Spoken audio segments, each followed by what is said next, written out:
أعوذ بالله من الشيطان الرجيم. بسم الله الرحمن الرحيم.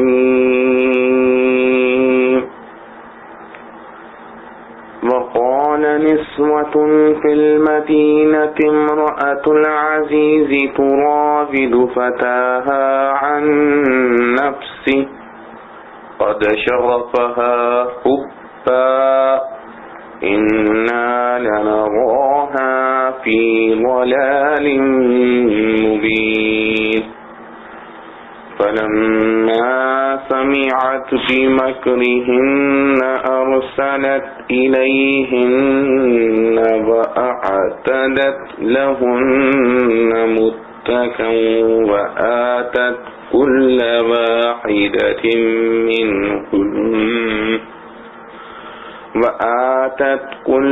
واحدة منهن سكينا وقالت اخرج عليهن. فلما رأينه أكبرنه وقطعن أيديهن وقلن حاش لله ما هذا بشرا إن هذا إلا ملك كريم. قالت فذلكن الذي لمتنني فيه ولقد راودته عن نفسه فاستعصم ولئن لم يفعل ما آمره ليسجنن وليكون من الصاغرين. قال رب السجن أحب إلي مما يدعونني إليه وإلا تصرف عني كيدهن أصب إليهن وأكن من الجاهلين. فاستجاب له ربه فصرف عنه كيدهن إنه هو السميع العليم. ثم بدا لهم من بعد ما رأوا الآيات ليسجننه حتى حين. اور کہنے لگیں عورتیں اس شہر میں عزیز کی عورت خواہش کرتی ہے اپنے غلام سے اس کے جی کو. فریفتہ ہو گیا اس کا دل اس کی محبت میں. ہم تو دیکھتے ہیں اس کو صریح خطا پر. پھر جب سنا اس نے ان کا فریب بلوا بھیجا ان کو اور تیار کی ان کے واسطے ایک مجلس اور دی ان کو ہر ایک کے ہاتھ میں ایک چھری اور بولی یوسف نکل آ ان کے سامنے. بس جب دیکھا ان کو ششدر رہ گئیں اور کاٹ ڈالے اپنے ہاتھ اور کہنے لگیں حاشا للہ، نہیں یہ شخص آدمی، یہ تو کوئی فرشتہ ہے بزرگ. بولی یہ وہی ہے کہ طعنہ دیا تھا تم نے مجھ کو اس کے واسطے اور میں نے لینا چاہا تھا اس سے اس کا جی، پھر اس نے تھام رکھا اور بے شک اگر نہ کرے گا جو میں اس کو کہتی ہوں تو قید میں پڑے گا اور ہوگا بے عزت. یوسف بولا اے رب، مجھ کو قید پسند ہے اس بات سے جس کی طرف مجھ کو بلاتی ہیں، اور اگر دفع نہ کرے گا مجھ سے ان کا فریب تو مائل ہو جاؤں گا ان کی طرف اور ہو جاؤں گا بے عقل. سو قبول کر لی اس کی دعا اس کے رب نے، پھر دفع کیا اس سے ان کا فریب. البتہ وہی ہے سننے والا خبردار. پھر یوں سمجھ میں آیا لوگوں کی ان نشانیوں کے دیکھنے پر کہ قید رکھیں اس کو ایک مدت. خلاصہ تفسیر.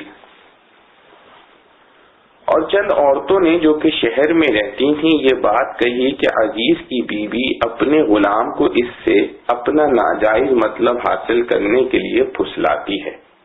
کیسی کمینہ حرکت ہے کہ غلام پر گرتی ہے. اس غلام کا عشق اس کے دل میں جگہ پکڑ گیا ہے. ہم تو اس کو صریح غلطی میں دیکھتے ہیں.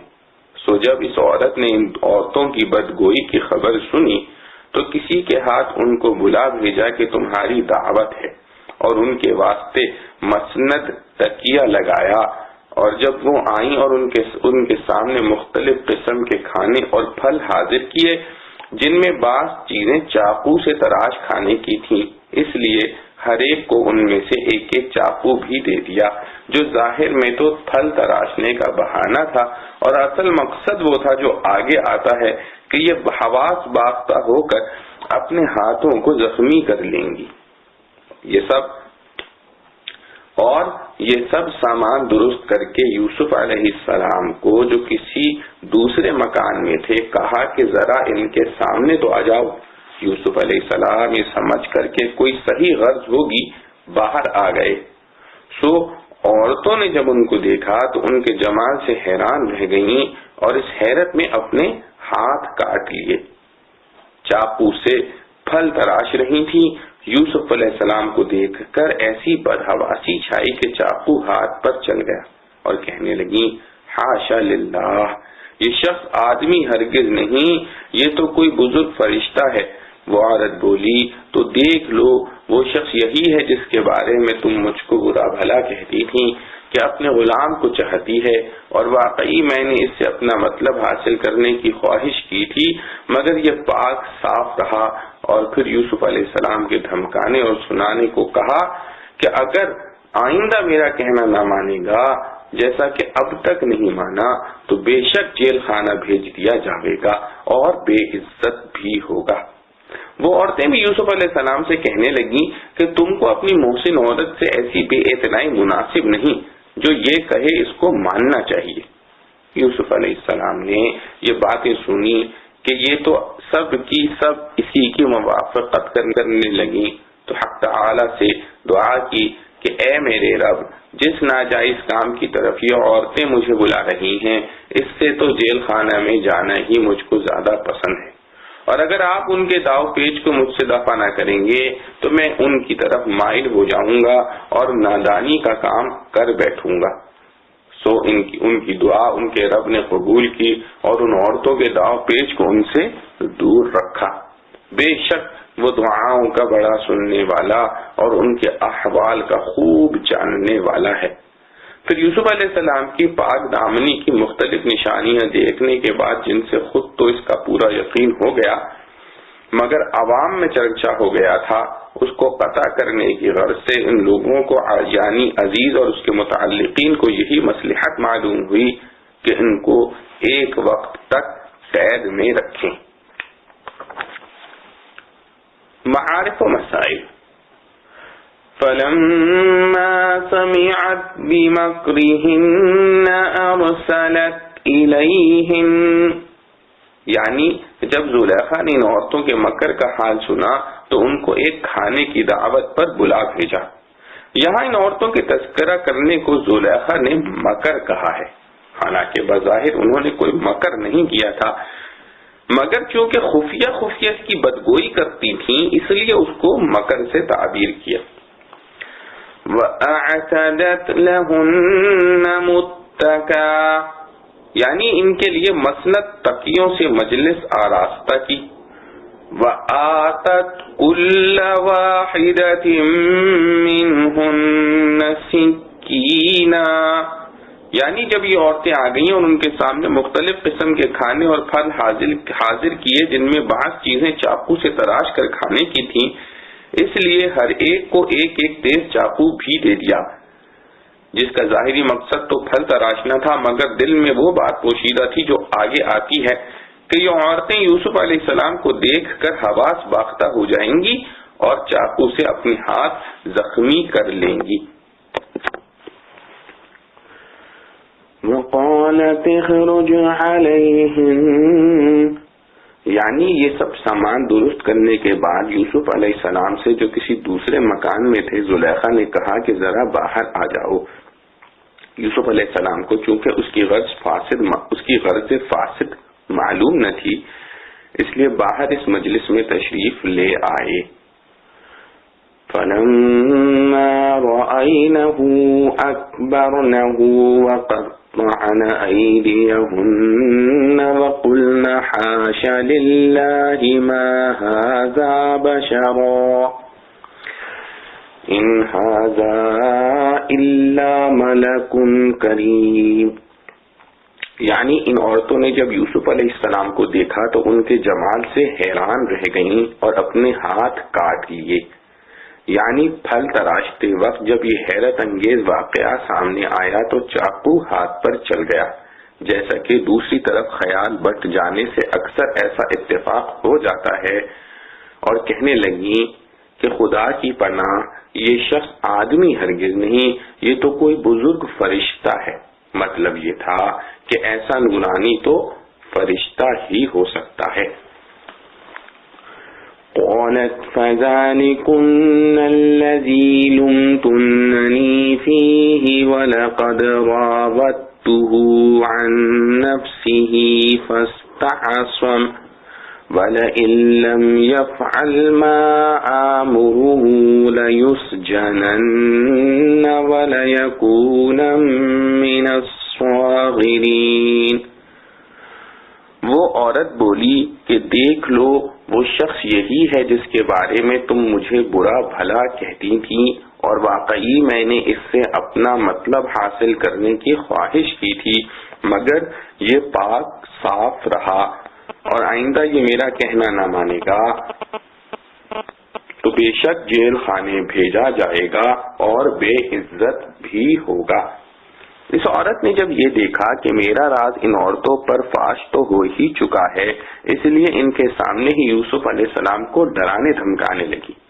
بعض مفسرین نے بیان کیا ہے کہ اس وقت یہ سب عورتیں بھی یوسف علیہ السلام کو کہنے لگیں کہ یہ عورت تمہاری محسن ہے، اس کی مخالفت نہیں کرنا چاہیے. اور قرآن کریم کے بعض الفاظ جو آگے آتے ہیں ان سے بھی اس کی تائید ہوتی ہے. مثلا یدعوننی اور کیدہن، جن میں عورتوں کا قول بصیغہ جمع ذکر کیا گیا ہے. حضرت یوسف علیہ السلام نے جب یہ دیکھا کہ یہ عورتیں بھی اس کی موافقت اور تائید کر رہی ہیں اور ان کے مکر و کید سے بچنے کی ظاہری کوئی تدبیر نہ رہی، تو پھر اللہ جل شانہ کی طرف ہی رجوع فرمایا اور بارگاہ رب العزت میں عرض کیا، رب السجن احب الی مما یدعوننی الیہ والا تصرف عنی کیدہن اصب الیہن واکن من الجاہلین. یعنی اے میرے پالنے والے، یہ عورتیں مجھے جس کام کی طرف دعوت دیتی ہیں اس سے تو مجھے جیل خانہ زیادہ پسند ہے، اور اگر آپ ہی ان کے داؤ پیچ کو مجھ سے دفع نہ کریں تو ممکن ہے میں ان کی طرف مائل ہو جاؤں اور نادانی کا کام کر بیٹھوں. یوسف علیہ السلام کا یہ فرمانا کہ جیل خانہ مجھے پسند ہے کوئی قید و بند کی طلب یا خواہش نہیں، بلکہ گناہ کے مقابلے میں اس دنیاوی مصیبت کو آسان سمجھنے کا اظہار ہے. اور بعض روایات میں ہے کہ جب یوسف علیہ السلام قید میں ڈالے گئے تو اللہ تعالی کی طرف سے وحی آئی کہ آپ نے قید میں اپنے آپ کو خود ڈالا ہے، کیونکہ آپ نے کہا تھا السجن احب الی، یعنی اس کی نسبت مجھ کو جیل خانہ زیادہ پسند ہے، اور اگر آپ عافیت مانگتے تو آپ کو مکمل عافیت مل جاتی. اس سے معلوم ہوا کہ کسی بڑی مصیبت سے بچنے کے لیے دعا میں یہ کہنا کہ اس سے تو یہ بہتر ہے کہ فلاں چھوٹی مصیبت میں مجھے مبتلا کر دے مناسب نہیں، بلکہ اللہ تعالی سے ہر مصیبت اور بلا کے وقت عافیت ہی مانگنی چاہیے. اسی لیے رسول کریم صلی اللہ علیہ وسلم نے صبر کی دعا مانگنے سے ایک شخص کو منع فرمایا کہ صبر تو بلا و مصیبت پر ہوتا ہے، تو اللہ سے صبر کی دعا مانگنے کے بجائے عافیت کی دعا مانگو. اور رسول کریم صلی اللہ علیہ وسلم کے چچا حضرت عباس رضی اللہ عنہ نے عرض کیا کہ مجھے کوئی دعا تلقین فرما دیجئے، تو آپ صلی اللہ علیہ وسلم نے فرمایا کہ اپنے رب سے عافیت کی دعا مانگا کریں. حضرت عباس رضی اللہ عنہ فرماتے ہیں کہ کچھ عرصے کے بعد پھر میں نے آپ صلی اللہ علیہ وسلم سے تلقین دعا کا سوال کیا تو فرمایا کہ اللہ تعالی سے دنیا و آخرت کی عافیت مانگا کریں، اور یہ فرمانا کہ اگر آپ ان کے مکر و کید کو دفع نہ کریں گے تو ممکن ہے کہ میں ان کی طرف مائل ہو جاؤں۔ یہ عصمت نبوت کے خلاف نہیں، کیونکہ عصمت کا تو حاصل ہی یہ ہے کہ اللہ تعالیٰ کسی شخص کو گناہ سے بچانے کا تکوینی طور پر انتظام فرما کر اس کو گناہ سے بچا لیں، اور گو بمقتضائے نبوت یہ مقصد پہلے ہی حاصل تھا، مگر پھر بھی غایت خوف ادب سے اس کی دعا کرنے پر مجبور ہو گئے۔ اس سے یہ بھی معلوم ہو گیا کہ کوئی شخص بغیر خدا تعالیٰ کی امداد و اعانت کے گناہ سے نہیں بچ سکتا، اور یہ بھی معلوم ہوا کہ ہر گناہ کا کام جہالت سے ہوتا ہے۔ علم کا تقاضا گناہوں سے اجتناب ہے، علم کا تقاضا گناہوں سے اجتناب ہے۔ فاستجاب له ربه فصرف عنه كيدهن إنه هو السميع العليم، یعنی ان کی دعا ان کے رب نے قبول فرما لی اور ان عورتوں کے مکر و ہیلے کو ان سے دور رکھا، بے شک وہ بڑا سننے والا اور بڑا جاننے والا ہے۔ اللہ تعالیٰ نے ان عورتوں کے جال سے بچانے کے لیے سامان فرما دیا کہ عزیز مصر اور اس کے دوستوں کو اگرچہ یوسف علیہ السلام کی بزرگی اور تقوی و طہارت کی کھلی نشانیاں دیکھ کر ان کی پاکی کا یقین ہو چکا تھا، مگر شہر میں اس واقعے کا چرچا ہونے لگا۔ اس کو ختم کرنے کے لیے ان کی مصلحت اس میں نظر آئی کہ کچھ عرصے کے لیے یوسف علیہ السلام کو جیل میں بند کر دیا جائے تاکہ اپنے گھر میں ان شبہات کا کوئی موقع بھی باقی نہ رہے اور ان لوگوں کی زبانوں سے اس کا یہ چرچا بھی ختم ہو جائے۔ ثم بدا لهم من بعد ما رأوا الآيات ليسجننه حتى حين، یعنی پھر عزیز اور اس کے مشیروں نے مصلحت اس میں سمجھی کہ کچھ عرصے کے لیے یوسف علیہ السلام کو قید میں رکھا جائے، چنانچہ جیل خانے میں بھیج دیے گئے۔ وَدَخَلَ مَعَهُ السِّجْنَ فَتَيَانِ قَالَ أَحَدُهُمَا إِنِّي أَرَانِي أَعْصِرُ خَمْرًا وقال الآخر إني أراني أحمل فوق رأسي خبزا تأكل الطير منه نبئنا بتأويله إنا نراك من المحسنين قال لا يأتيكما طعام ترزقانه إلا نبأتكما بتأويله قبل أن يأتيكما ذلكما مما علمني ربي إني تركت ملة قوم لا يؤمنون بالله وهم بالآخرة هم كافرون واتبعت ملة آبائي إبراهيم وإسحاق ويعقوب ما كان لنا أن نشرك بالله من شيء ذلك من فضل الله علينا وعلى الناس ولكن أكثر الناس لا يشكرون يا صاحبي السجن أأرباب متفرقون خير أم الله الواحد القهار ما تعبدون من دونه إلا أسماء سميتموها أنتم وآباؤكم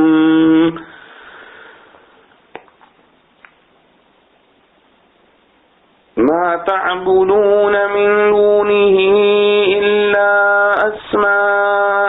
سميتموها أنتم وآباؤكم ما أنزل الله بها من سلطان إن الحكم إلا لله أمر ألا تعبدوا إلا إياه ذلك الدين القيم ولكن أكثر الناس لا يعلمون يا صاحبي السجن أما أحدكما فيسقي ربه خمرا وأما الآخر فيصلب فتأكل الطير من رأسه قضي الأمر الذي فيه تستفتيان وقال للذي ظن أنه ناج منهما اذكرني عند ربك فأنساه الشيطان ذكر ربه فلبث في السجن بضع سنين. اور داخل ہوئے قید خانے میں اس کے ساتھ 2 جوان. کہنے لگا ان میں سے ایک، میں دیکھتا ہوں کہ میں نچوڑتا ہوں شراب، اور دوسرے نے کہا کہ میں دیکھتا ہوں کہ اٹھا رہا ہوں اپنے سر پر روٹی کہ جانور کھاتے ہیں اس میں سے. بتلا ہم کو اس کی تعبیر، ہم دیکھتے ہیں تجھ کو نیکی والا. بولا نہ آنے پائے گا تم کو کھانا جو ہر روز تم کو ملتا ہے، مگر بتا چکوں گا تم کو اس کی تعبیر اس کے آنے سے پہلے. یہ علم ہے کہ مجھ کو سکھایا میرے رب نے. میں نے چھوڑا دین اس قوم کا کہ ایمان نہیں لاتے اللہ پر اور آخرت سے وہ لوگ منکر ہیں، اور پکڑا میں نے دین اپنے باپ دادوں کا، ابراہیم اور اسحاق اور یعقوب کا. ہمارا کام نہیں کہ شریک کریں اللہ کا کسی چیز کو. یہ فضل ہے اللہ کا ہم پر اور سب لوگوں پر، لیکن بہت لوگ احسان نہیں مانتے. اے رفیقو، قید خانے کے بھلا کئی معبود جدا جدا بہتر یا اللہ اکیلا زبردست؟ کچھ نہیں پوجتے ہو سوائے اس کے مگر نام ہیں جو رکھ لیے ہیں تم نے اور تمہارے باپ دادوں نے. نہیں اتاری اللہ نے ان کی کوئی سند. حکومت نہیں ہے کسی کی سوائے اللہ کے. اس نے فرما دیا کہ نہ پوجو مگر اسی کو، یہی ہے راستہ سیدھا. پر بہت لوگ نہیں جانتے. اے رفیقو، قید خانے کے ایک جو ہے تم دونوں میں سو پلائے گا اپنے مالک کو شراب، اور دوسرا جو ہے سو سولی دیا جائے گا، پھر کھائیں گے جانور اس کے سر میں سے. فیصل ہوا وہ کام جس کی تحقیق تم چاہتے تھے، اور کہہ دیا یوسف نے اس کو جس کو گمان کیا تھا کہ بچے گا، ان دونوں میں میرا ذکر کرنا اپنے مالک کے پاس.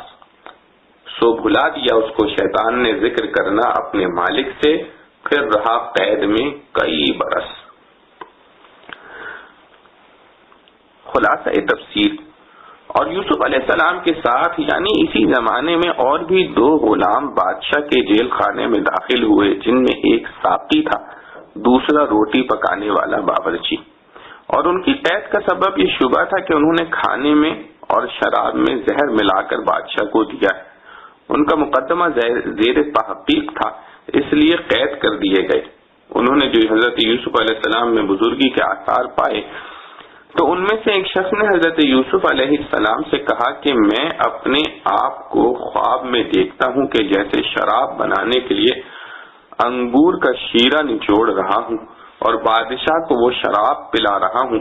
اور دوسرے نے کہا کہ میں اپنے آپ کو اس طرح دیکھتا ہوں کہ جیسے اپنے سر پر روٹیاں لیے جاتا ہوں اور اس میں سے پرندے نوچ نوچ کر کھاتے ہیں. ہم کو اس خواب کی جو ہم دونوں نے دیکھا ہے تعبیر بتلائیے. آپ ہم کو نیک آدمی معلوم ہوتے ہیں. یوسف علیہ السلام نے جب یہ دیکھا کہ یہ لوگ اعتقاد کے ساتھ میری طرف مائل ہوئے ہیں تو چاہا کہ ان کو سب سے پہلے ایمان کی دعوت دی جائے. اس لیے اول اپنا نبی ہونا ایک معجزے سے ثابت کرنے کے لیے فرمایا کہ دیکھو جو کھانا تمہارے پاس آتا ہے جو کہ تم کو کھانے کے لیے جیل خانے میں ملتا ہے، میں اس کے آنے سے پہلے اس کی حقیقت تم کو بتلا دیا کرتا ہوں کہ فلاں چیز آوے گی اور ایسی ایسی ہوگی، اور یہ بتلا دینا اس علم کی بدولت ہے جو مجھ کو میرے رب نے تعلیم فرمایا ہے، یعنی مجھ کو وحی سے معلوم ہو جاتا ہے۔ تو یہ ایک معجزہ ہے جو دلیل نبوت ہے، اور اس وقت یہ معجزہ خاص طور پر اس لیے مناسب تھا کہ جس واقعے میں قیدیوں نے تعبیر کے لیے ان کی طرف رجوع کیا وہ واقعہ بھی کھانے ہی سے متعلق تھا۔ اس بات نبوت کے بعد آگے اس بات توحید کا مضمون بیان فرمایا کہ میں نے تو ان لوگوں کا مذہب پہلے ہی سے چھوڑ رکھا ہے جو اللہ پر ایمان نہیں لائے، اور وہ لوگ آخرت کے بھی منکر ہیں، اور میں نے اپنے ان بزرگوار باپ دادوں کا مذہب اختیار کر رکھا ہے، ابراہیم علیہ السلام کا اور اسحاق علیہ السلام کا اور یعقوب علیہ السلام کا علیہ السلام، اور اس مذہب کا رکن اعظم یہ ہے کہ ہم کو کسی طرح زیبا نہیں ہے کہ اللہ کے سوا کسی شے کو شریک عبادت قرار دیں۔ یہ عقیدہ توحید ہم پر اور دوسرے لوگوں پر بھی خدا تعالی کا ایک فضل ہے کہ اس کی بدولت دنیا و آخرت کی فلاح ہے، لیکن اکثر لوگ اس نعمت کا شکر ادا نہیں کرتے، یعنی توحید کو اختیار نہیں کرتے۔ اے قید خانے کے رفیقو، ذرا سوچ کر بتلاؤ کہ عبادت کے واسطے متفرق معبود اچھے ہیں یا ایک معبود برحق جو سب سے زبردست ہے وہ اچھا؟ تم لوگ تو خدا کو چھوڑ کر صرف چند بے حقیقت ناموں کی عبادت کرتے ہو جن کو تم نے اور تمہارے باپ دادوں نے آپ ہی ٹھہرا لیا ہے۔ خدا تعالی نے تو ان کے معبود ہونے کی کوئی دلیل عقلی یا نقلی بھیجی نہیں، اور حکم خدا ہی کا ہے۔ اس نے یہ حکم دیا ہے کہ بجز اس کے اور کسی کی عبادت مت کرو۔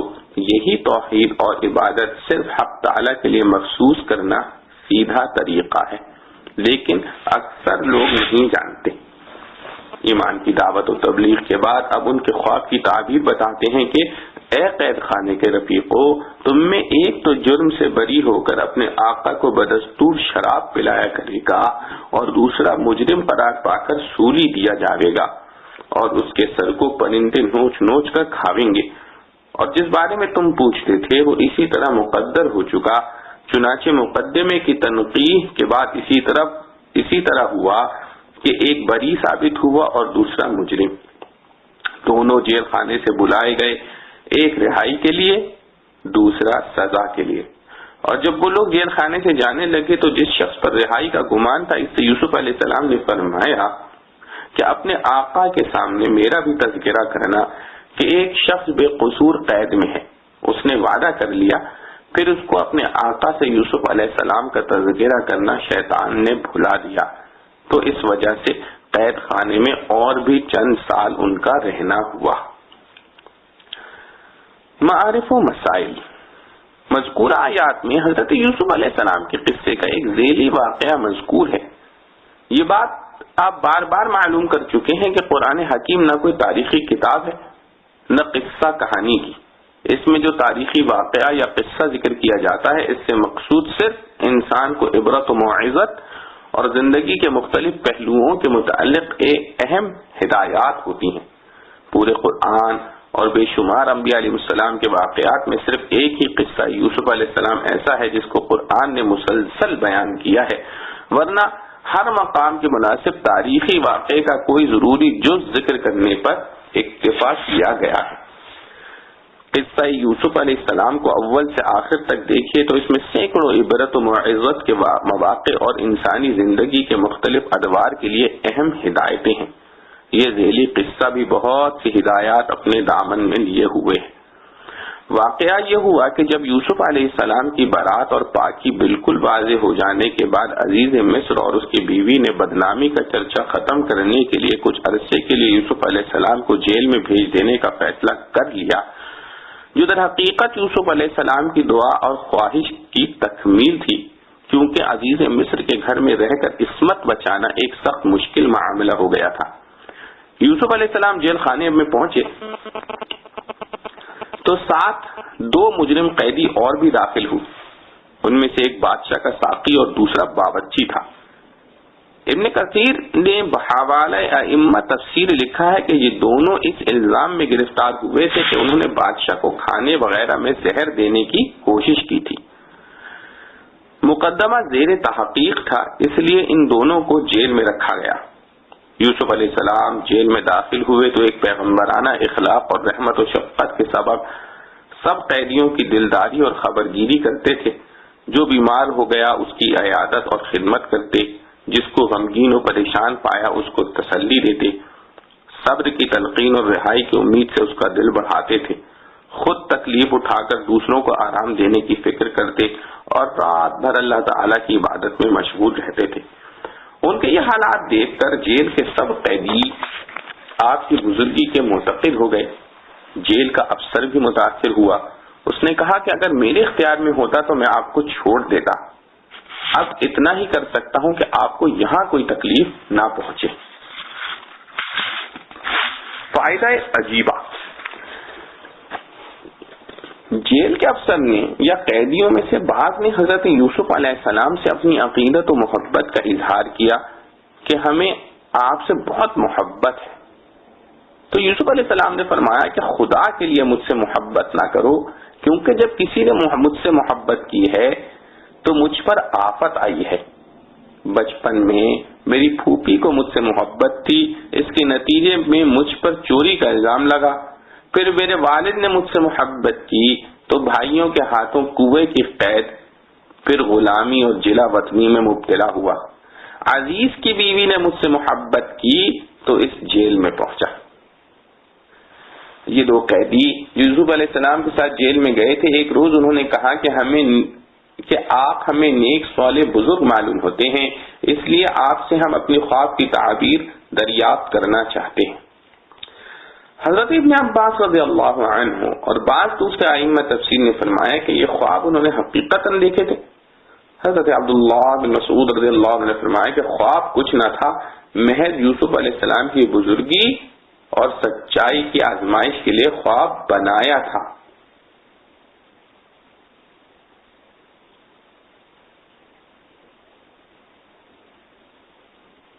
بہرحال ان میں سے ایک یعنی شاہی ساقی نے تو یہ کہا کہ میں نے خواب میں دیکھا کہ میں انگور سے شراب نکال رہا ہوں، اور دوسرے یعنی باورچی نے کہا کہ میں نے دیکھا کہ میرے سر پر روٹیوں کا کوئی ٹوکرا ہے، اس میں سے جانور نوچ نوچ کر کھا رہے ہیں، اور درخواست کی کہ ہمیں ان دونوں خوابوں کی تعبیر بتلائیے۔ حضرت یوسف علیہ السلام سے خوابوں کی تعبیر دریافت کی جاتی ہے، مگر وہ پیغمبرانہ انداز پر اس سوال کے جواب سے پہلے تبلیغ و دعوت ایمان کا کام شروع فرماتے ہیں، اور اصول دعوت کے ماتحت حکمت و دانش مندی سے کام لے کر سب سے پہلے ان لوگوں کے قلوب میں اپنا اعتماد پیدا کرنے کے لیے اپنے اس معجزے کا ذکر کیا کہ تمہارے لیے جو کھانا تمہارے گھروں سے یا کسی دوسری جگہ سے آتا ہے، اس کے آنے سے پہلے ہی میں تمہیں بتلا دیتا ہوں کہ کس قسم کا کھانا اور کیسا اور کتنا اور کس وقت آئے گا، اور وہ ٹھیک اسی طرح نکلتا ہے۔ ذَلِكُمَا مِمَّا عَلَّمَنِي رَبِّي، اور یہ کوئی رمل، جفر، کافن یا کہانت وغیرہ کا شعبدہ نہیں، اور یہ کوئی رمل، جفر کا فن یا کہانت وغیرہ کا شعبدہ نہیں، بلکہ میرا رب بذریعہ وحی مجھے بتلا دیتا ہے، میں اس کی اطلاع دے دیتا ہوں، اور یہ ایک کھلا معجزہ تھا جو دلیل نبوت اور اعتماد کا بہت بڑا سبب ہے۔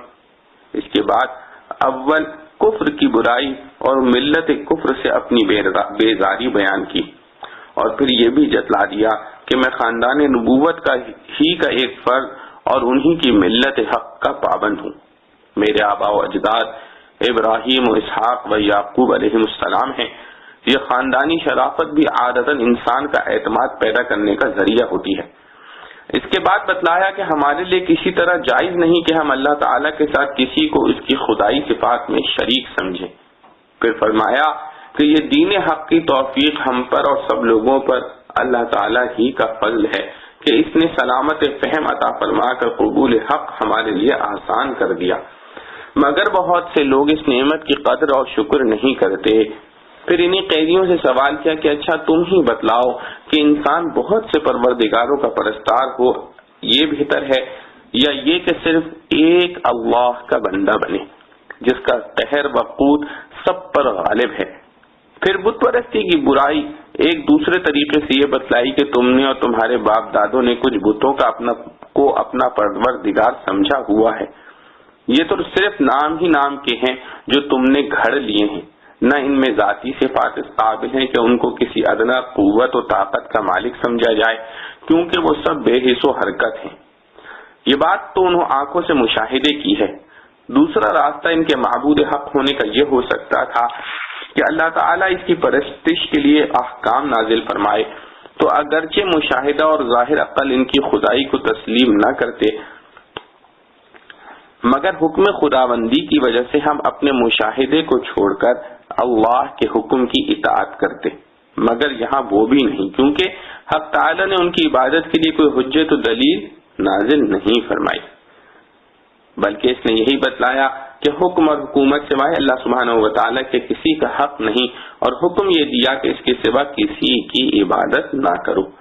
یہی وہ دین قیم ہے جو میرے آباء و اجداد کو اللہ تعالیٰ کی طرف سے عطا ہوا، مگر اکثر لوگ اس حقیقت کو نہیں جانتے۔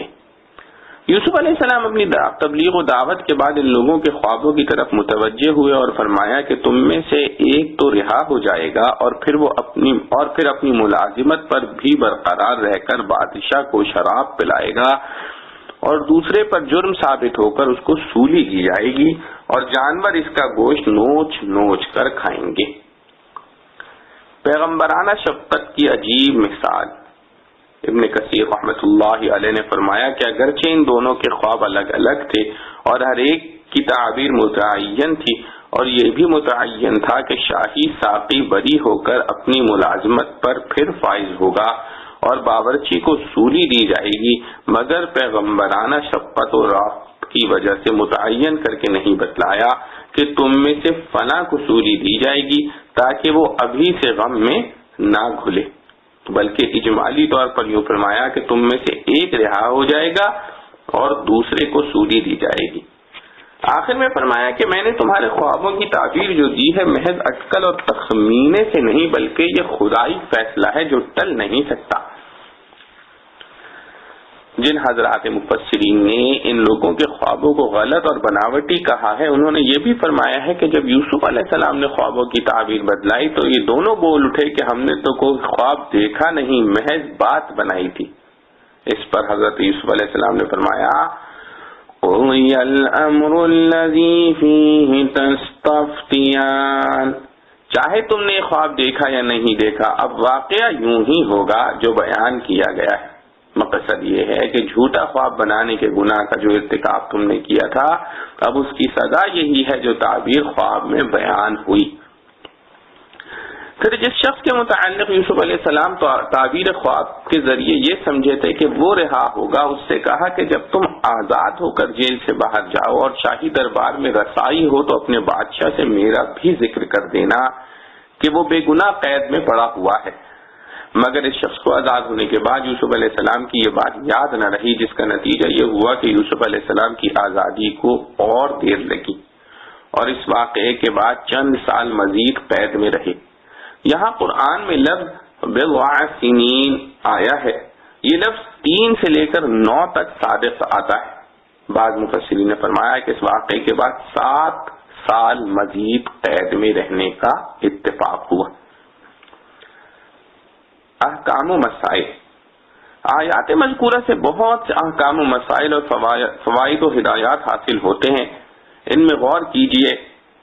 پہلا مسئلہ یہ ہے کہ یوسف علیہ السلام میں جیل میں بھیجے گئے جو مجرموں اور بدمعاشوں کی بستی ہوتی ہے، مگر یوسف علیہ السلام نے ان کے ساتھ بھی حسن اخلاق، حسن معاشرت کا وہ معاملہ کیا جس سے یہ سب گرویدہ ہو گئے، جس سے معلوم ہوا کہ مصلحین کے لیے لازم ہے کہ مجرموں، خطا کاروں سے شفقت و ہمدردی کا معاملہ کر کے ان کو اپنے سے مانوس و مربوط کریں، کسی قدم پر منافرت کا اظہار نہ ہونے دیں۔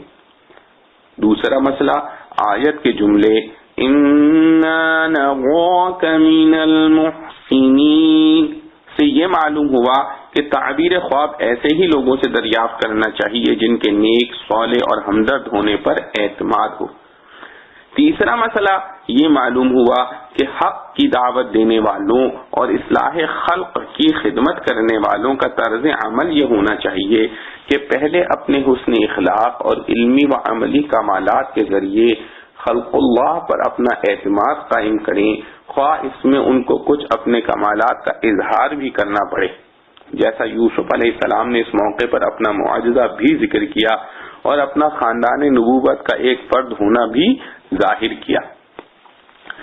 یہ اظہار کمال اگر اصلاح خلق کی نیت سے ہو، اپنی ذاتی بڑائی ثابت کرنے کے لیے نہ ہو، تو یہ وہ تزکیہ نفس نہیں جس کی ممانعت قرآن کریم میں آئی ہے۔ فَلَا تُزَكُّوا أَنفُسَكُمْ، یعنی اپنی پاک نفسی کا اظہار نہ کرو۔ چوتھا مسئلہ، تبلیغ و ارشاد کا ایک اہم اصول یہ بتلایا گیا ہے کہ داعی اور مصلح کا فرض ہے کہ ہر وقت ہر حال میں اپنے وظیفہ دعوت و تبلیغ کو سب کاموں سے مقدم رکھے۔ کوئی اس کے پاس کسی کام کے لیے آئے وہ اپنے اصلی کام کو نہ بھولے، جیسے حضرت یوسف علیہ السلام کے پاس یہ قیدی تعبیر خواب دریافت کرنے کے لیے آئے تو یوسف علیہ السلام نے تعبیر خواب کے جواب سے پہلے دعوت و تبلیغ کے ذریعے ان کو رشد و ہدایت کا تحفہ عطا فرمایا۔ یہ نہ سمجھے کہ دعوت و تبلیغ کسی جلسہ، کسی ممبر یا اسٹیج ہی پر ہوا کرتی ہے۔ شخصی ملاقاتوں اور نجی مذاکروں کے ذریعے یہ کام اس سے زیادہ مؤثر ہوتا ہے۔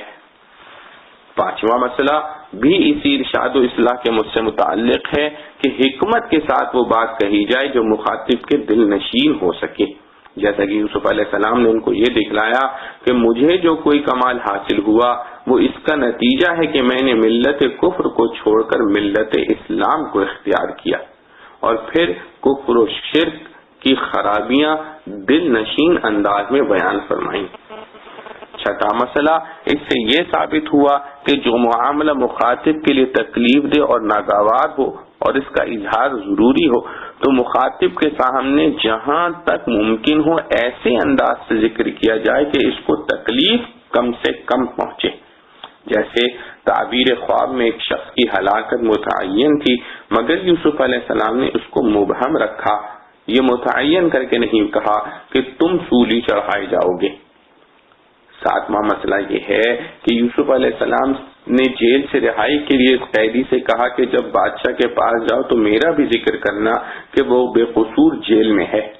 اس سے معلوم ہوا کہ کسی مصیبت سے خلاصی کے لیے کسی شخص کو کوشش کا واسطہ بنانا توکل کے خلاف نہیں۔ آٹھواں مسئلہ یہ ہے کہ اللہ جل شانہ کو اپنے برگزیدہ پیغمبروں کے لیے ہر جائز کوشش بھی پسند نہیں کہ کسی انسان کو اپنی خلاصی کا ذریعہ بنائیں۔ ان کے اور حق تعالیٰ کے درمیان کوئی واسطہ نہ ہونا ہی انبیاء علیہ السلام کا اصلی مقام ہے۔ شاید اسی لیے یہ قیدی یوسف علیہ السلام کے اس کہنے کو بھول گیا اور ان کو مزید کئی سال جیل میں رہنا پڑا۔ ایک حدیث میں بھی رسول کریم صلی اللہ علیہ وسلم نے اس طرف اشارہ فرمایا ہے۔ وَقَالَ الْمَلِكُ إِنِّي أَرَىٰ سَبْعَ بَقَرَاتٍ سِمَانٍ يَأْكُلُهُنَّ سَبْعٌ عِجَافٌ وَسَبْعَ سُنبُلَاتٍ خُضْرٍ وَأُخَرَ يَابِسَاتٍ يَا أَيُّهَا الْمَلَأُ أَفْتُونِي فِي رُؤْيَايَ إِن كُنتُمْ لِلرُّؤْيَا تَعْبُرُونَ قَالُوا أَضْغَاثُ أَحْلَامٍ وَمَا نَحْنُ بِتَأْوِيلِ الْأَحْلَامِ بِعَالِمِينَ فقال الذي نجا منهما وادكر بعد أمة أنا أنبئكم بتأويله فأرسلون يوسف أيها الصديق أفتنا في 7 بقرات سمان يأكلهن 7 عجاف و7 سنبلات خضر وأخر يابسات لعلی ارجع الی الناس لعلهم يعلمون قال تزرعون 7 سنين دأبا فما حصدتم فذروه في سنبله إلا قليلا مما تأكلون ثم يأتي من بعد ذلك 7 شداد يأكلن ما قدمتم لهن إلا قليلا مما تحصنون ثم يأتي من بعد ذلك عام فيه يغاث الناس وفيه يعصرون وقال الملك ائتوني به فلما جاءه الرسول قال ارجع إلى ربك فاسأله ما بال النسوة اللاتي قطعن أيديهن إن ربی بکیدہن علیم۔ اور کہا بادشاہ نے، میں خواب میں دیکھتا ہوں 7 گائیں موٹی ان کو کھاتی ہیں، 7 گائیں دبلی، اور 7 بالیں ہری اور دوسری سوکھی۔ اے دربار والو، تعبیر کہو مجھ سے میرے خواب کی، اگر ہو تم خواب کی تعبیر دینے والے۔ بولے یہ خیالی خواب ہیں اور ہم کو ایسے خوابوں کی تعبیر معلوم نہیں۔ اور بولا وہ جو بچا تھا ان دونوں میں سے اور یاد آ گیا اس کو مدت کے بعد، میں بتاؤں تم کو اس کی تعبیر، سو تم مجھ کو بھیجو۔ جا کر کہا اے یوسف، اے سچے، حکم دے ہم کو اس خواب میں 7 گائیں موٹی ان کو کھائیں، 7 دبلی اور 7 بالیں ہری اور دوسری سوکھی، تاکہ لے جاؤں میں لوگوں کے پاس، شاید ان کو معلوم ہو۔ کہا تم کھیتی کرو گے 7 برس جم کر، سو جو کاٹو اس کو چھوڑ دو اس کی بال میں، مگر تھوڑا سا جو تم کھاؤ۔ پھر آئیں گے اس کے بعد 7 برس سختی کے کہ کھا جائیں گے جو رکھا تم نے ان کے واسطے، مگر تھوڑا سا جو روک رکھو گے بیج کے واسطے۔ پھر آئے گا اس کے پیچھے 1 برس، اس میں میں برسے گا لوگوں پر اور اس میں رس نچوڑیں گے۔ اور کہا بادشاہ نے لے آؤ اس کو میرے پاس۔ پھر جب پہنچا اس کے پاس بھیجا ہوا آدمی، کہا لوٹ جا اپنے خاوند کے پاس اور پوچھ اس سے کیا حقیقت ہے ان عورتوں کی جنہوں نے کاٹے تھے ہاتھ اپنے، میرا رب تو ان کا فریب سب جانتا ہے۔ خلاصہ تفسیر۔ اور بادشاہ مصر نے بھی ایک خواب دیکھا اور ارکان دولت کو جمع کر کے ان سے کہا کہ میں خواب میں کیا دیکھتا ہوں کہ 7 گائیں فربا ہیں جن کو 7 لاغر گائیں کھا گئیں، اور 7 بالیں سبز ہیں اور ان کے علاوہ 7 اور ہیں جو کہ خشک ہیں اور خشک بالوں نے اسی طرح ان 7 سبز پر لپٹ کر ان کو خشک کر دیا۔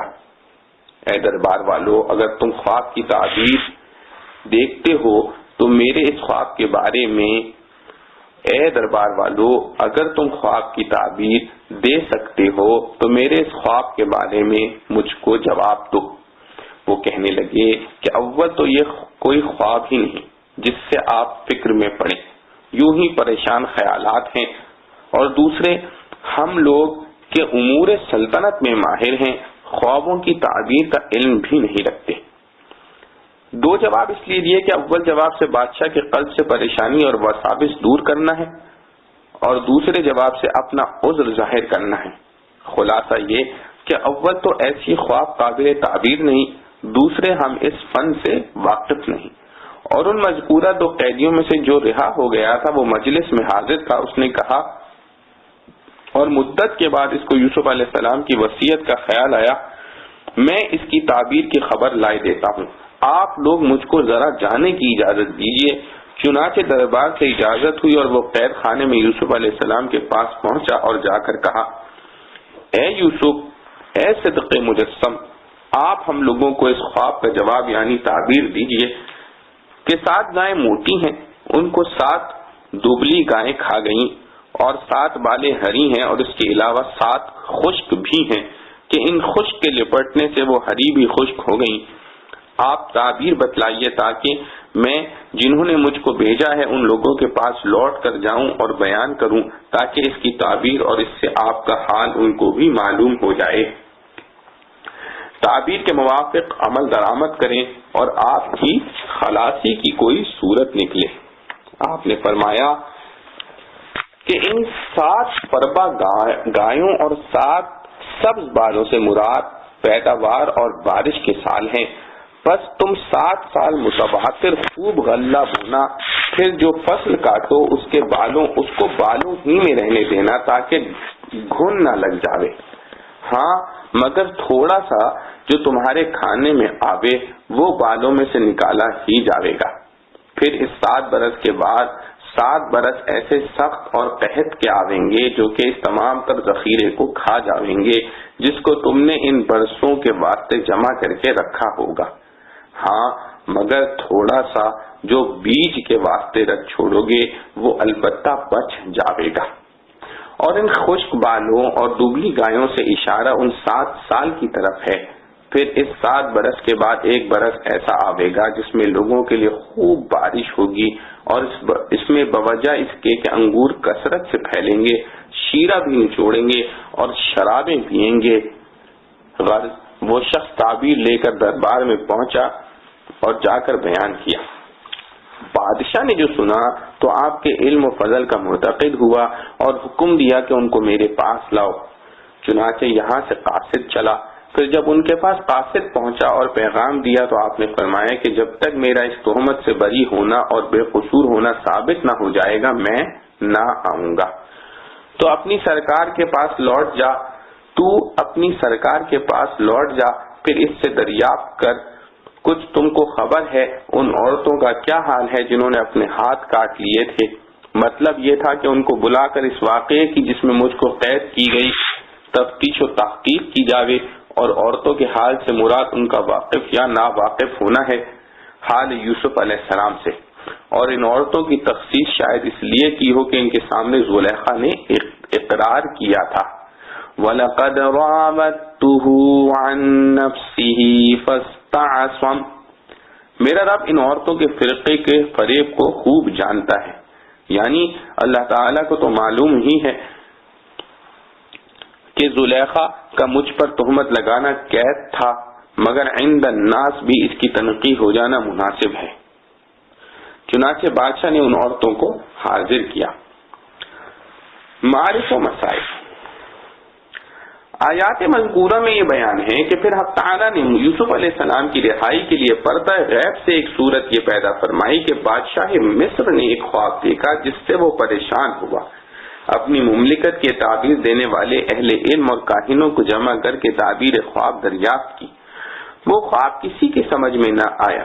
سب نے یہ جواب دے دیا کہ اضغاث احلام وما نحن بتأویل الاحلام بعالمین۔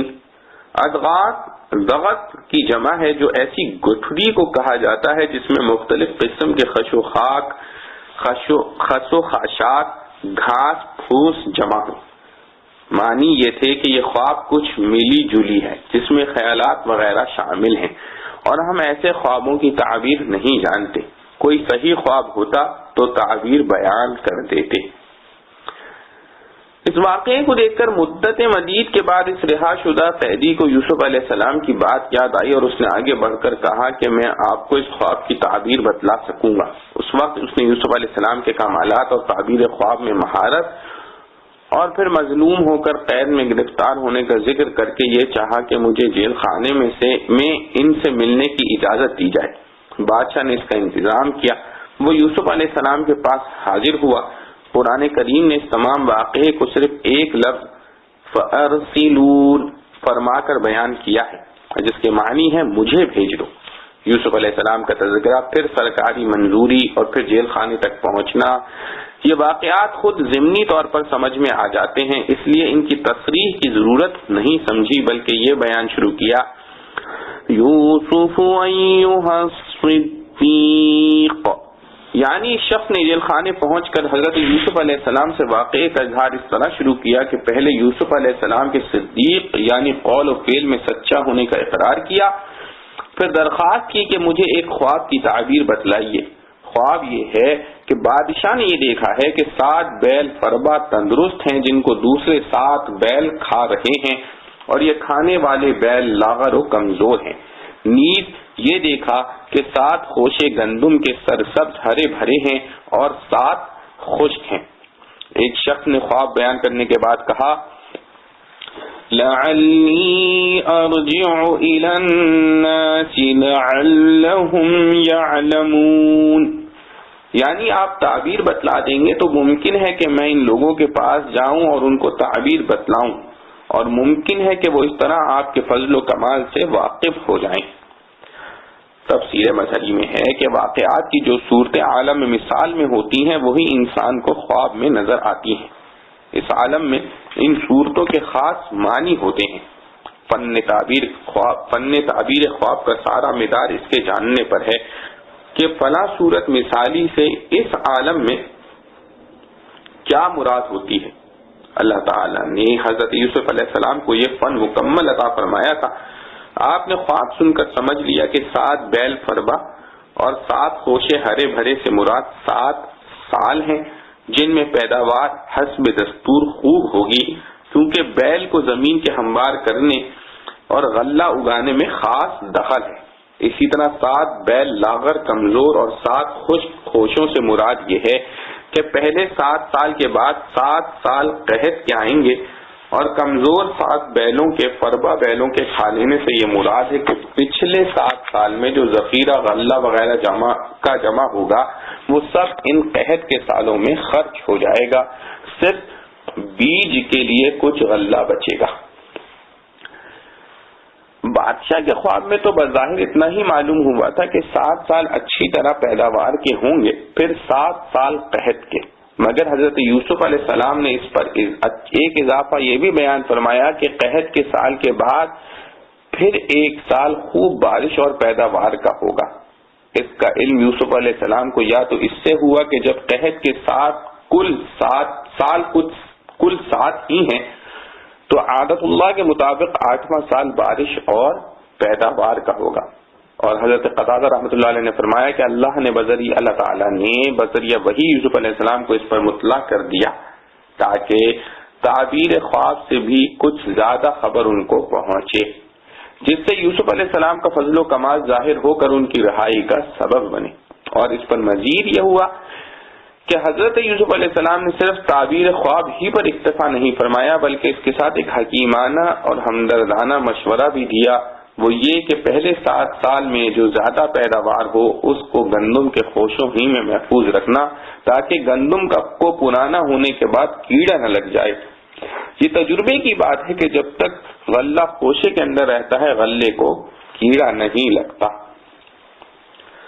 ثم يأتي 7 شداد يأكلن ما قدمتم لهن، یعنی پہلے 7 سال کے بعد پھر 7 سال سخت خشک سالی اور قحط کے آئیں گے جو پچھلے جمع کیے ہوئے ذخیرے کو کھائے جائیں گے۔ خواب میں چونکہ یہ دیکھا تھا کہ ضعیف کمزور بیلوں نے فربا اور قوی بیلوں کو کھا لیا، اس لیے تعبیر خواب میں اس کے مناسب یہی فرمایا کہ قحط کے سال پچھلے سالوں کے جمع کردہ ذخیرے کو کھا جائیں گے۔ اگرچہ سال تو کوئی کھانے والی چیز نہیں، مراد یہی ہے کہ انسان اور جانور قحط کے سالوں میں پچھلے ذخیرے کو کھا لیں گے۔ قصے کے سیاق سے ظاہر ہے کہ یہ شخص تعبیر خواب یوسف علیہ السلام سے معلوم کر کے لوٹا اور بادشاہ کو خبر دی اور اس سے مطمئن اور حضرت یوسف علیہ السلام کے فضل و کمال کا معتقد ہو گیا، مگر قرآن کریم نے ان سب چیزوں کے ذکر کرنے کی ضرورت نہیں سمجھی، کیونکہ یہ خود بخود مفہوم ہو سکتی ہیں۔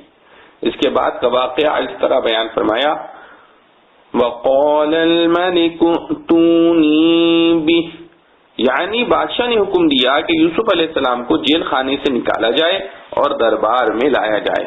چنانچہ بادشاہ کا کوئی قاصد بادشاہ کا یہ پیغام لے کر جیل خانے پہنچا۔ موقع بظاہر اس کا تھا کہ یوسف علیہ السلام جیل خانے کی طویل مدت سے عاجز آ رہے تھے اور خلاصی چاہتے تھے۔ جب بادشاہ کا پیغام بلانے کے لیے پہنچا تو فوراً تیار ہو کر ساتھ چل دیتے، مگر اللہ تعالیٰ اپنے رسولوں کو جو بلند مقام عطا فرماتے ہیں اس کو دوسرے لوگ سمجھ بھی نہیں سکتے۔ اس قاصد کو جواب یہ دیا، قال ارجع إلى ربك فاسأله ما بال النسوة اللاتي قطعن أيديهن إن ربي بكيدهن عليم، یعنی یوسف علیہ السلام نے قاصد سے کہا کہ تم اپنے بادشاہ کے پاس واپس جا کر پہلے یہ دریافت کرو کہ آپ کے نزدیک ان عورتوں کا معاملہ کس طرح ہے جنہوں نے اپنے ہاتھ کاٹ لیے تھے۔ کیا اس واقعے میں وہ مجھے مشتبہ سمجھتے ہیں اور میرا کوئی قصور قرار دیتے ہیں؟ یہاں یہ بات بھی غور طلب ہے کہ اس وقت یوسف علیہ السلام نے ان عورتوں کا ذکر فرمایا جنہوں نے ہاتھ کاٹ لیے تھے، عزیز کی بیوی کا نام نہیں لیا جو اصل سبب تھی۔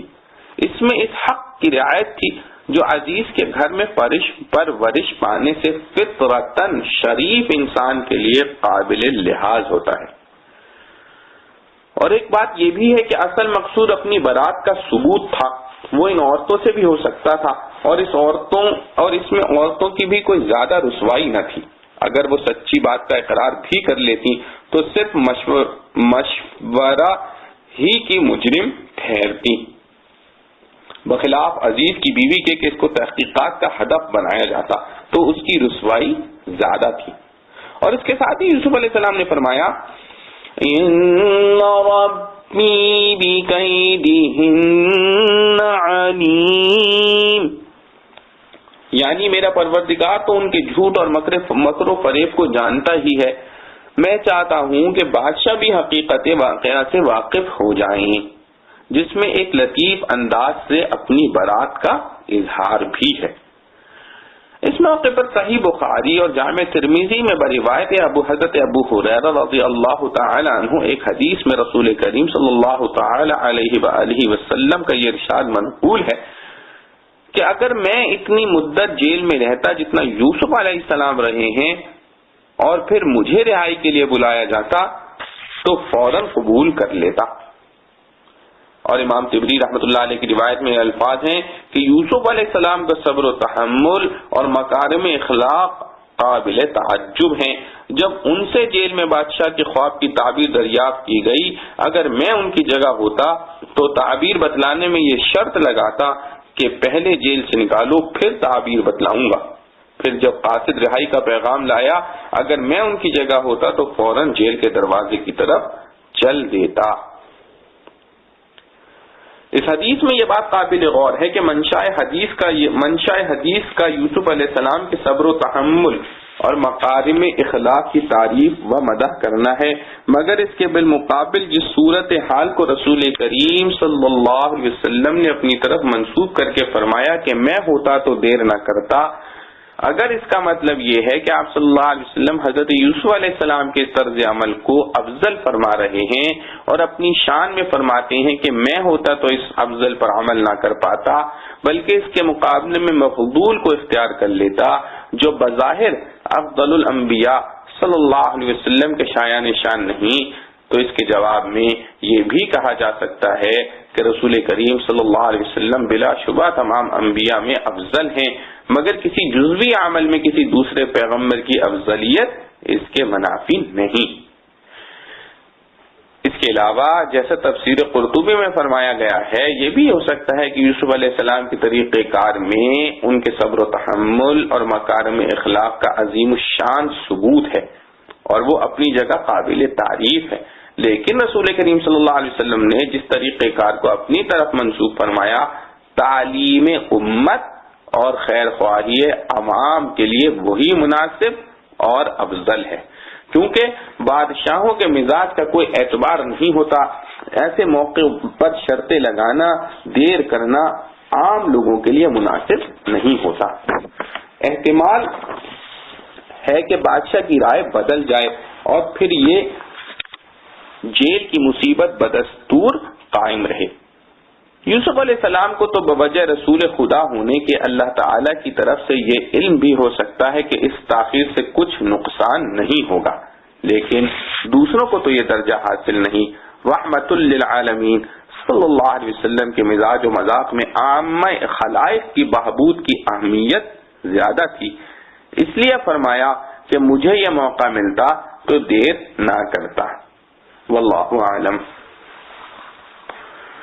قال ما خطبكن إذ راودتن يوسف عن نفسه قلنا حاش لله ما علمنا عليه من سوء قالت امرأة العزيز الآن حصحص الحق أنا راودته عن نفسه وإنه لمن الصادقين ذلك ليعلم أني لم أخنه بالغيب وأن الله لا يهدي كيد الخائنين۔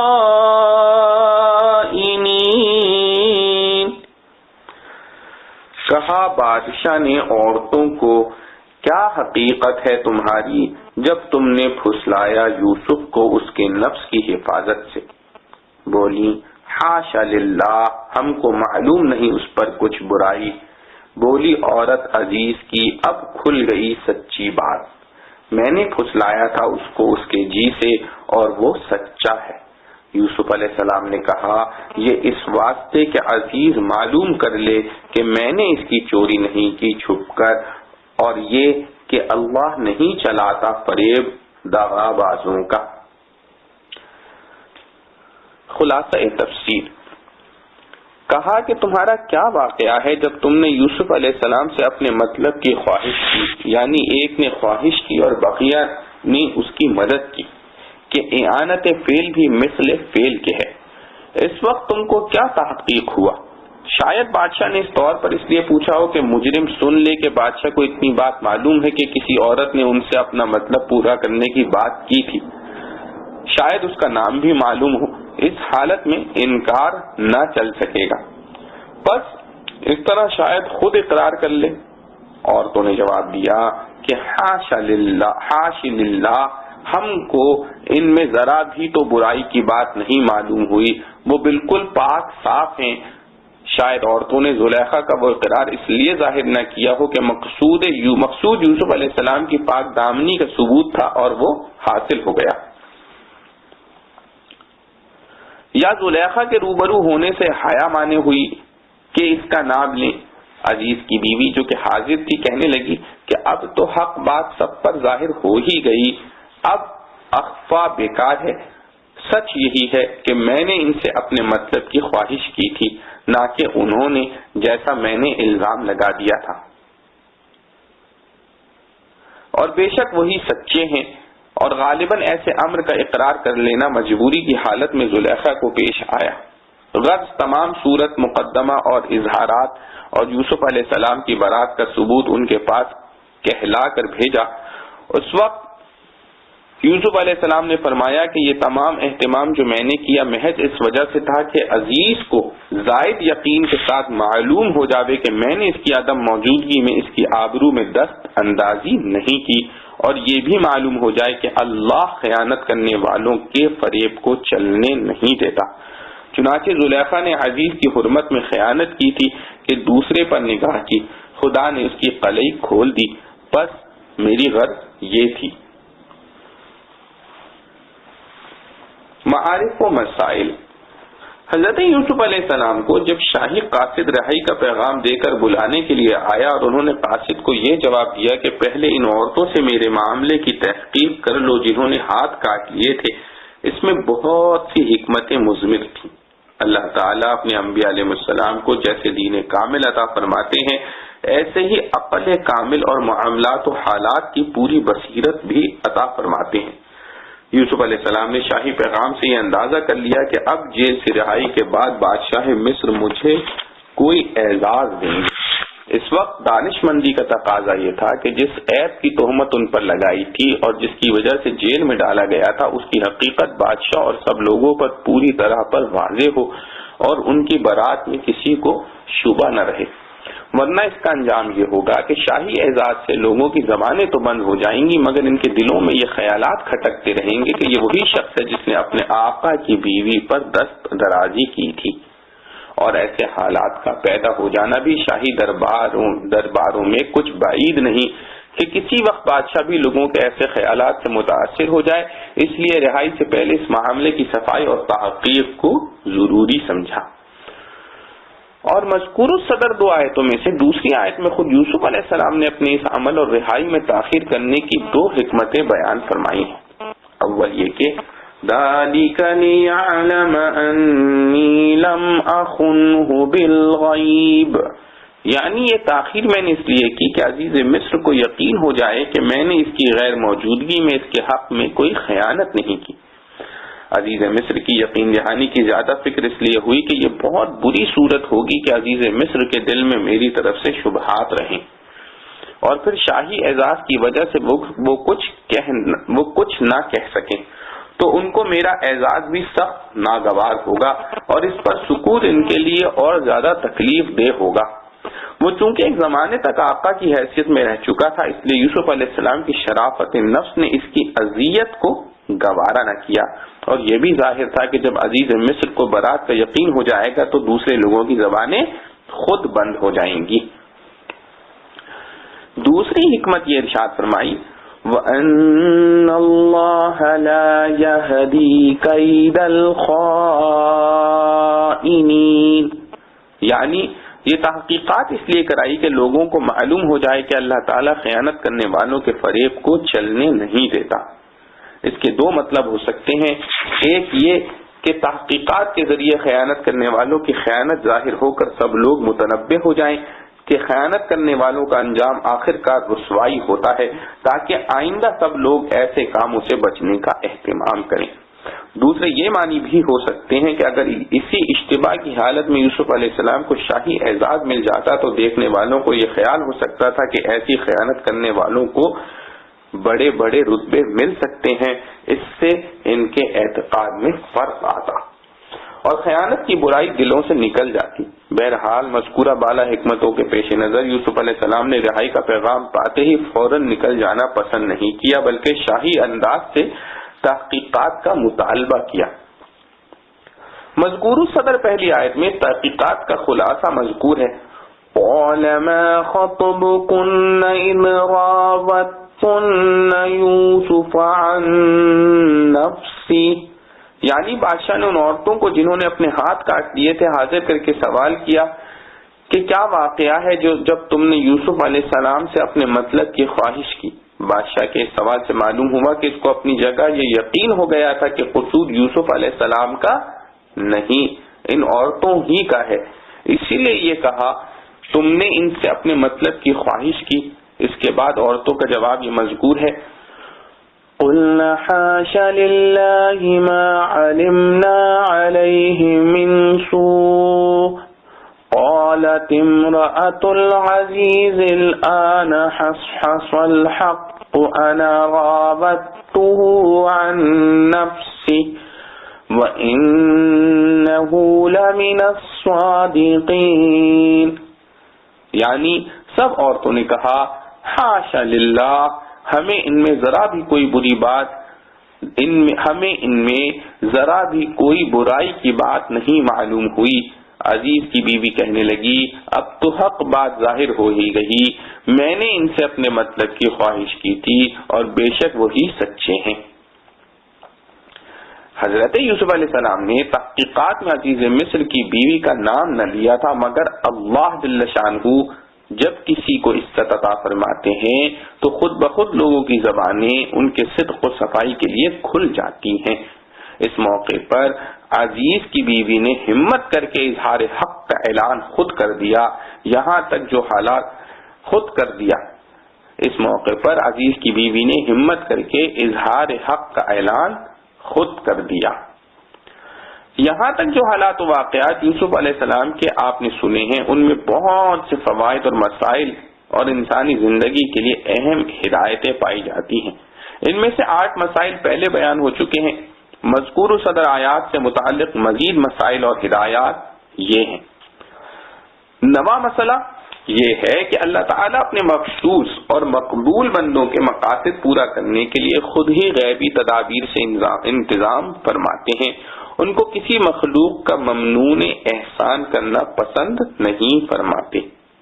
یہی وجہ ہوئی کہ یوسف علیہ السلام نے جو رہا ہونے والے قیدی سے کہا تھا کہ بادشاہ سے میرا ذکر کرنا، اس کو تو بھلا دیا گیا، اور پھر پردہ غیب سے ایک تدبیر ایسی کی گئی جس میں یوسف علیہ السلام کسی کے ممنون بھی نہ ہوں اور پوری عزت و شان کے ساتھ جیل کی رہائی کا مقصد بھی پورا ہو جائے۔ اس کا یہ سامان کیا کہ بادشاہ مصر کو ایک پریشان کن خواب دکھلایا جس کی تعبیر سے اس کے درباری اہل علم و فن عاجز ہوئے۔ اس طرح ضرورت مند ہو کر یوسف علیہ السلام کی طرف رجوع کرنا پڑا۔ 10واں مسئلہ اس میں اخلاق حسنہ کی تعلیم ہے کہ رہا ہونے والے قیدی نے یوسف علیہ السلام کا اتنا کام نہ کیا کہ بادشاہ سے ذکر کر دیتا اور ان کو مزید 7 سال کی قید کی مصیبت میں گزارنے پڑی۔ رہا ہونے والے قیدی نے یوسف علیہ السلام کا اتنا کام نہ کیا کہ بادشاہ سے ذکر کر دیتا اور ان کو مزید 7 سال قید کی مصیبت میں گزارنے پڑے۔ اب 7 سال کے بعد جب وہ اپنا مطلب تعبیر خواب کا لے کر حاضر ہوا تو عام انسانی عادت کا تقاضا تھا کہ اس کو ملامت کرتے، اس پر خفا ہوتے کہ تجھ سے اتنا کام نہ ہو سکا، مگر یوسف علیہ السلام نے اپنے پیغمبرانہ اخلاق کا اظہار فرمایا کہ اس کو ملامت تو کیا، اس قصے کا ذکر، اس کو ملامت تو کیا، اس قصے کا ذکر تک بھی نہیں کیا۔ 11واں مسئلہ اس میں یہ ہے کہ جس طرح انبیاء علیہ السلام اور علماء امت کا یہ فریضہ ہے کہ وہ لوگوں کی آخرت درست کرنے کی فکر کریں، ان کو ایسے کاموں سے بچائیں جو آخرت میں عذاب بنیں گے، اسی طرح ان کو مسلمانوں کے معاشی حالات پر بھی نظر رکھنا چاہیے کہ وہ پریشان نہ ہوں۔ جیسے یوسف علیہ السلام نے اس موقع پر صرف تعبیر خواب بتا دینے کو کافی نہیں سمجھا، بلکہ یہ حکیمانہ اور خیر خواہانہ مشورہ بھی دیا کہ پیداوار کے تمام گیہوں کو خوشوں کے اندر رہنے دیں اور بقدر ضرورت صاف کر کے غلہ نکالیں تاکہ آخر سالوں تک خراب نہ ہو جائے۔ 12واں مسئلہ یہ ہے کہ عالم مقتدی کو اس کی بھی فکر رہنی چاہیے کہ اس کی طرف سے لوگوں میں بدگمانی پیدا نہ ہو، اگرچہ وہ بدگمانی سراسر غلط ہی کیوں نہ ہو۔ اس سے بھی بچنے کی تدبیر کرنا چاہیے، کیونکہ بدگمانی خواہ کسی جہالت یا کم فہمی ہی کے سبب سے ہو، بہرحال ان کی دعوت اور ارشاد کے کام میں خلل انداز ہوتی ہے۔ لوگوں میں اس کی بات کا وزن نہیں رہتا۔ رسول کریم صلی اللہ علیہ وسلم کا ارشاد ہے کہ تہمت کے مواقع سے بھی بچو، یعنی ایسے حالات اور مواقع سے بھی اپنے آپ کو بچاؤ جن میں کسی کو آپ پر تہمت لگانے کا موقع ہاتھ آئے۔ یہ حکم تو عام مسلمانوں کے لیے ہے، خواص اور علماء کو اس میں دوہری احتیاط لازم ہے۔ خود رسول کریم صلی اللہ علیہ وسلم جو تمام عیوب اور گناہوں سے معصوم ہے، آپ نے بھی اس کا اہتمام فرمایا۔ ایک مرتبہ ازواج مطہرات رضی اللہ عنہما میں سے ایک بیوی آپ صلی اللہ علیہ وسلم کے ساتھ مدینہ کی ایک گلی سے گزر رہی تھی۔ کوئی صحابی سامنے آ گئے تو آپ صلی اللہ علیہ وسلم نے دور ہی سے بتلا دیا کہ میرے ساتھ فلاں بیوی ہیں۔ یہ اس لیے کیا کہ کہیں دیکھنے والے کو کسی اجنبی عورت کا شبہ نہ ہو جائے۔ اس موقع پر حضرت یوسف علیہ السلام نے جیل سے رہائی اور شاہی دعوت کا پیغام ملنے کے باوجود رہائی سے پہلے اس کی کوشش فرمائی کہ لوگوں کے شبہات دور ہو جائیں۔ 13واں مسئلہ اس میں یہ ہے کہ جس شخص کے حقوق کسی کے ذمے ہوں اور اس حیثیت سے وہ واجب الاحترام ہو، اگر ناگزیر حالات میں اس کے خلاف کوئی کارروائی کرنی بھی پڑے تو اس میں بھی مقدور بھر حقوق و احترام کی رعایت کرنا شرافت کا مقتضا ہے۔ جیسے یوسف علیہ السلام نے اپنی برات کے لیے معاملے کی تحقیقات کے واسطے عزیز یا اس کی بیوی کا نام لینے کے بجائے ان عورتوں کا ذکر کیا جنہوں نے ہاتھ کاٹ لیے تھے، کیونکہ مقصد اس سے بھی حاصل ہو سکتا تھا۔ 14واں مسئلہ مکارم اخلاق کی تعلیم ہے کہ جن لوگوں کے ہاتھوں 7 سال یا 12 سال جیل خانے کی تکلیف برداشت کرنی پڑی تھی، رہائی کے وقت ان سے کوئی انتقام لینا تو کیا، اس کو بھی برداشت نہ کیا کہ ان کو کوئی ادنا تکلیف ان سے پہنچے، جیسے آیت لِيَعْلَمَ أَنِّي لَمْ أَخُنْهُ بِالْغَيْبِ میں اس کا اہتمام کیا گیا ہے۔ اللہ رب العزت سے دعا ہے جو کچھ پڑھا سنا گیا ہمیں اس کی سمجھ اور اس پر عمل کرنے کی توفیق نصیب فرمائے۔ وآخر دعوانا الحمد للہ رب العالمین۔ سبحان ربک رب العزة عما يصفون وسلام على المرسلين والحمد لله رب العالمين۔ ربنا تقبل منا انك انت السميع العليم وتب علينا انك انت التواب الرحيم برحمتك يا ارحم الراحمين۔